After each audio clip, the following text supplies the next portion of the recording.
Meeting चल रही थी तब चीफ सेक्रेटरी ने सब चीज़ में राजी किया, लेकिन आफ्टर मीटिंग हम जब मिनट्स मांग रहे थे तो मिनट्स में कुछ ऐसा चीज़ उठ के आए जो हमारे डिमांड से उस पर बात ही नहीं हुआ। रेसिडेंट डॉक्टर एसोसिएशन और काउंसिल स्टूडेंट काउंसिल के इलेक्शन पर भी बात की जो 2011 से ही बंद है, क्योंकि हमें हमेशा ही ऐसे रिप्रेजेंटेटिव्स मिले हैं जिन्हें हमारे ऊपर थोप दिया जाता है, जो हमारी बात नहीं सुनते और जो थ्रेट कल्चर के ही पार्ट बने रहते हैं। With the threat culture still prevalent, with the perpetrators still going about in the society with aside us, with the patients still suffering, we still question the system. सोचने में बस simple लग सकता है कि काम पर क्यों नहीं वापस जा रहे हैं, लेकिन वही गुंडे जो पहले हमें धमका रहे थे जब हम ये आंदोलन कर रहे थे, वो आज भी खुलेआम घूम रहे हैं। इस बात की क्या गारंटी है कि अगर किसी फीमेल डॉक्टर को कल को कोई धमकी दे कि तुम रात में काम कर रही हो तो देख लेना, तो इस धमकी के लिए वो किसके पास जाएगी? ये तो अभी भी इसका आंसर नहीं है।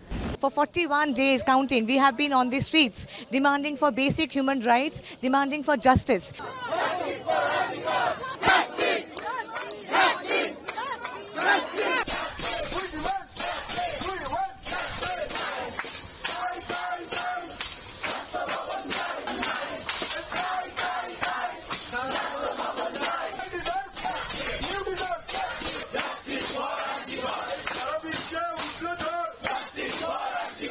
देखिए, सबसे पहला जो हमारा वहाँ पे डिमांड ये भी था कि प्रिंसिपल सेक्रेटरी को अपने पद से हटाया जाए, क्योंकि स्वास्थ्य भवन जो है वो 4-5 सालों से ऐसा हालत है कि हर चीज़ मतलब स्वास्थ्य की सुविधा जो है वो यहाँ पे चरमराने की पोजीशन में है।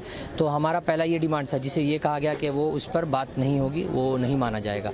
उसके बाद हमारी जो डिमांड थी वो बहुत डिटेल डिमांड हम लोग लेकर गए थे, ताकि पेशेंट और डॉक्टर और जो नॉर्मल लोग हैं उनको भी इसका फ़ायदा हो, डॉक्टर्स को फ़ायदा हो, नर्सेस को फ़ायदा हो, जो स्टाफ है हेल्थ केयर वर्कर्स उनको तक फ़ायदा हो। ये सारे डिमांड्स के कैसे एक सेंट्रल रेफरल सिस्टम होना चाहिए, कैसे एक पेशेंट को बाहर ही पता चल जाना चाहिए कि क्या क्या बेड्स खाली हैं या बेड्स खाली हैं कि नहीं, किस डिपार्टमेंट में खाली हैं, इसके लिए एक इलेक्ट्रॉनिक बोर्ड और भी बहुत सारी चीज़ें हैं। सब उसमें से सबसे इम्पॉर्टेंट थ्रेट कल्चर भी था जो हमने डिस्कस किया, जिसका एक कारण अभया के साथ ये जो दुर्भाग्यपूर्ण घटना हुई है ये थ्रेट कल्चर के ही कारण है। इसको भी लेकर हमने डिस्कशन किया।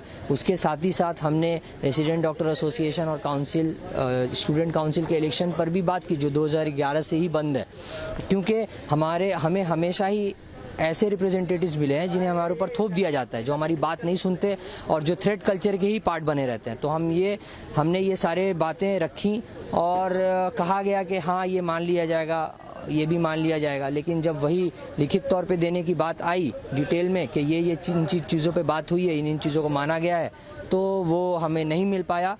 तो हम यही समझते हैं कि आस्था रखे हुए हम अब भी व्यवस्था पर, सिस्टम पर, चेयर पर, कि वो हमसे हमारी मांगें जल्द से जल्द पूरी करें और हम जल्द से जल्द काम पर वापस लौटें। यानी सारी बातें ज़बानी रही?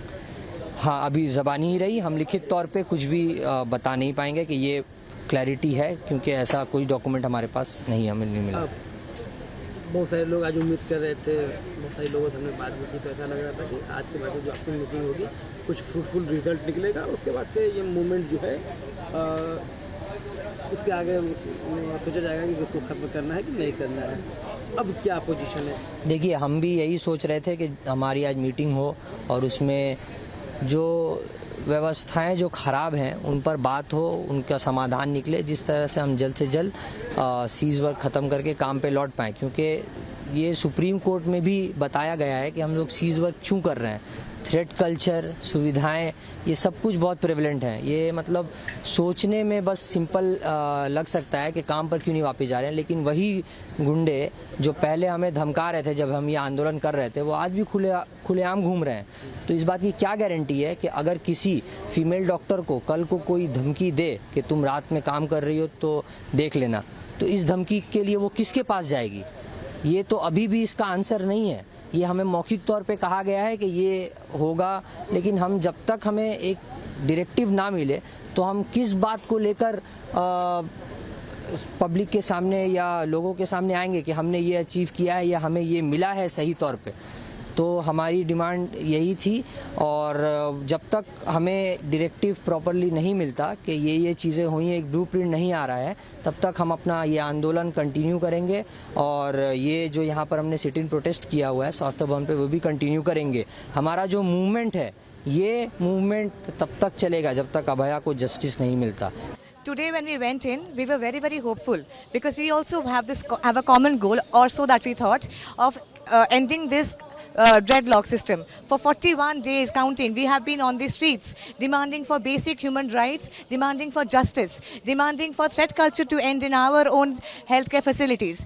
We also not only demanded our own healthcare facility to improve, but also for patient care to improve, for the citizens to benefit from this by having some transparency in the healthcare recruitment boards and also transparency in the patient referral systems, by having some fair means in those systems as well. We were told that whatever points that we are making, they are very, very valid, and we were given assurances verbally. But when we asked for a minutes of meeting, we were told that we need to email them whatever our needs are, and based on that, they will later on verify those the pointers, and then maybe circle back to us with certain central directives. We are very hopeless. We right now feel very hopeless. We want to resume work, but with the threat culture still prevalent, with the perpetrators still going about in the society aside us, with the patients still suffering because of a non-transparent referral system, we still question the system. We still are very, very not satisfied with what happened today. आज हम लोग आए थे यहाँ पे सदस्यों से meeting करने के लिए, लेकिन कोई जब मीटिंग चल रही थी तब चीफ सेक्रेटरी ने सब चीज़ में राज़ी किया, लेकिन आफ्टर मीटिंग हम जब मिनट्स मांग रहे थे तो मिनट्स में कुछ ऐसा चीज़ उठ के आए जो हमारे डिमांड से उस पर ज़्यादा बात ही नहीं हुआ। हम अपने मिनट्स में लिखे थे, हम अपने डिमांड्स में लिखे थे कि हम अपने साथ हमारे नर्स, हमारे हेल्थ केयर जो लोग भी है, और साथ में जो पेशेंट्स है, सबके लिए हम लोग ने लिखा था कि ताकि एक प्रॉपर रेफरल सेंटर खुले, एक प्रॉपर बेड लिस्ट निकले, ताकि पेशेंट को इधर से उधर घूमना ना पड़े। लेकिन इसके बाद भी उन्होंने इस सब फोकस नहीं किया। जो चीज़ हमें सबसे ज़्यादा डर था, जो हमारे डिमांड 5 में थ्रेट कल्चर, उसके बारे में आज उन्होंने कुछ लिखने से मना किया है। उन्होंने बोला हमें डायरेक्टिव दीजिए, हमें मेल कीजिए, हम डायरेक्टिव देंगे। अगर मेल करके नहीं था तो हम लोग मेल करके आते, मीटिंग करने का कोई ये नहीं था। लेकिन ठीक है, मीटिंग की है हम लोग ने, कोई विदाउट ट्रांसपेरेंसी का हम लोग बोले कि ठीक है, हम लोग ट्रस्ट करके मीटिंग भी किया आज, लेकिन जो हम लोग को चाहिए था वो हम लोग को रिटर्न में नहीं मिला। ये रिटर्न में ना मिलने मिनट्स हम लोग को चाहिए था, जिस हिसाब से हम लोग जो डिमांड रखे थे, वो डिमांड शायद उस हिसाब से उन्होंने लिख के दे नहीं पाया, क्योंकि उनको हायर अथॉरिटी में जवाब देना पड़ता है। इसके बाद हम लोग ने इसी अनुसार मीटिंग ख़त्म किया। उनके मिनट में हम लोग ने साइन नहीं किया, हमारा डिमांड हमने सबमिट करके आया है। इसके हिसाब उन्होंने बोला है कि वो डायरेक्टिव निकालेंगे। हम लोग डायरेक्टिव निकलने तक का वेट करते हैं, लेकिन इस डायरेक्टिव निकलने तक हम लोग जो भी चल रहा था वैसे तरह हमारा अवस्था चलेगा, प्रोटेस्ट जारी रहेगा, क्योंकि हम थोड़े हताश है इस मीटिंग के बाद।